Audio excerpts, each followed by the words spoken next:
behalf of Capital Cities here, Ryan, and of course your partner in crime, Sabu. Now you guys, I've read, have been making music since you've been kids. Yeah, we have been. We both started playing instruments when we were probably around, 10 years old, 9 years old. And then I guess you're from what, San Francisco originally, right? Yes. And Sabu is from Syria. And I read somewhere that you guys actually met through an ad that I guess Sabu placed on Craigslist. Now I know you can buy a lot of things on Craigslist. I didn't know you could actually form a band on Craigslist. Yeah, well, sometimes it works out. Sometimes you find a diamond in the rough, and it leads to a successful band. So how did the whole Craigslist thing come about? Sabu had placed an ad on Craigslist asking, or basically offering up his services as a music producer. And at the time, I was looking for someone to help me out with producing a couple of my tracks. So I went on there, saw his ad, responded. I was the only person that actually responded to it, and we got together, started collaborating on some of my songs, and it was just instant musical chemistry. And so we kept on working together, and then eventually formed Capital Cities. That's cool, though. It's probably one of the most interesting stories I've heard of a band being formed. So it looks like December 2012, y'all got signed to Capitol Records. Up until then, what were you guys really doing to kind of get your names out there and get your music out there? We were doing a lot of things. We were playing as many shows as possible, obviously, and organizing our own little tours throughout the country. We went to Canada a little bit, went to South America, Europe, just wherever we could go and organize it ourselves. And then on top of that, we were really utilizing the blogosphere to our advantage. So we were putting out our music to blogs and keeping a database of everyone that wrote about us and staying in contact with all these people and just building a network of press, basically, that whenever we would have new material, they would be right there to support us and put it out to their readers. And that really helped us with our grassroots following that we built initially. Now, I saw that you guys made your national TV debut on Conan a couple of weeks back. Tell me a little bit about that experience. Well, it's really interesting because it's not taped live when it actually airs, but you do it earlier in the day, and it's kind of a nerve-wracking experience when you do your first TV appearance because it feels like the stakes are so high because you have millions of people watching and everything's so quick and it just kind of goes by in a blur. But it was, at the end of the day, it was fun, and I was glad to kind of knock out my first TV appearance because I know that from now on, each subsequent one is going to be a lot easier than the last. Now, your debut album, In a Tidal Wave of Mystery, came out a couple of weeks ago.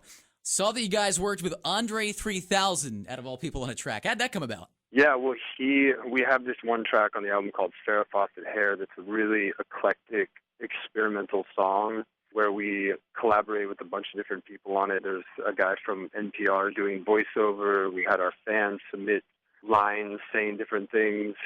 We have this soul singer on there. And so at one point we thought it would be great in this middle section of the song to have a verse by one of our favorite hip-hop artists. And the first person we thought of was Andre 3000 because of just his talent and his quirky sensibility. We felt like it would lend itself well to this particular track.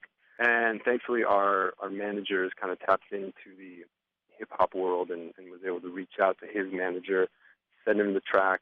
Andre really liked the track, got back to him and said, I'm down to do it. And we just sort of went back and forth, worked on it.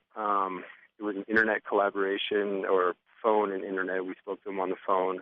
But at the end of the day, it turned out really well. Well, that's pretty awesome for you guys too, because I know I know a lot of artists, and I'll always say, what is an artist that you would love to work with, and not all the time do artists get to work with who they want to, and you guys are fortunate enough you got a chance to actually do that. Yeah, we got very lucky.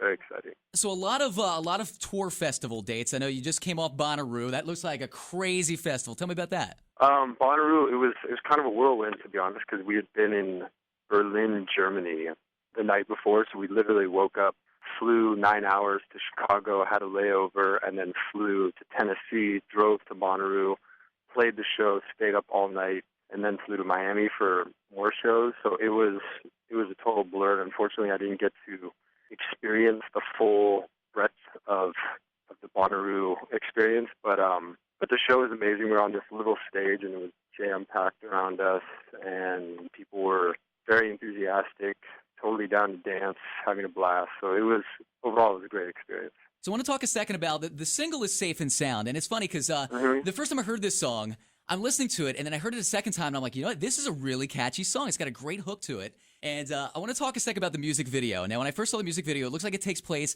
in an old Los Angeles theater that gets brought back to life. There's parts of a silent movie, it looks like. There's roller skaters, ballerinas. I think I saw some breakdancers in there.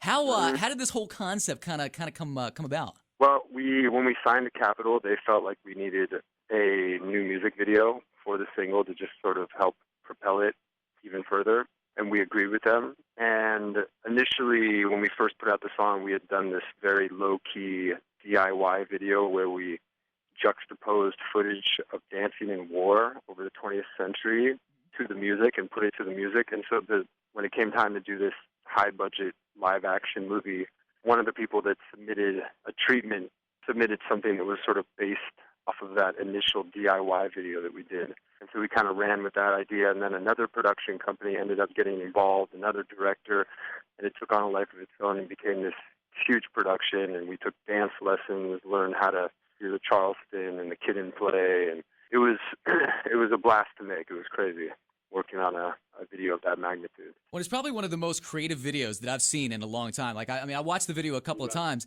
and I'm like, this is just so cool how all this stuff is intertwined into it. Yeah, there's a lot of mix of there's a lot of special effects in the video. The special effects took probably over a month just to do that. The shooting of the video actually only took one day, but then they took all this old stock footage and integrated it with footage from the video and actually used special effects to make some of the people that were dancing on set look like they were from stock footage. So it was a very unique use of technology in the video. So now I gotta ask, like the very first time that you guys heard your single, "Safe and Sound," like where were you at, and like what were the feelings going through you at that point? Because it's a big deal when you hear your song on the radio for the first time. Actually, you know what? I remember the first time we were in.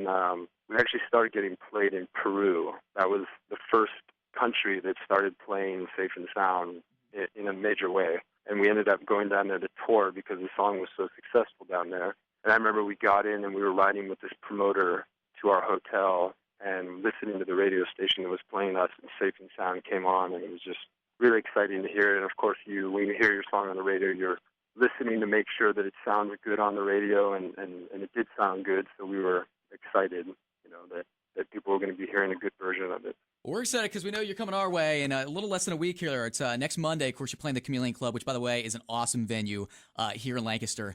Did you guys have any sort of ritual that you do to kind of get yourself pumped up to do a show?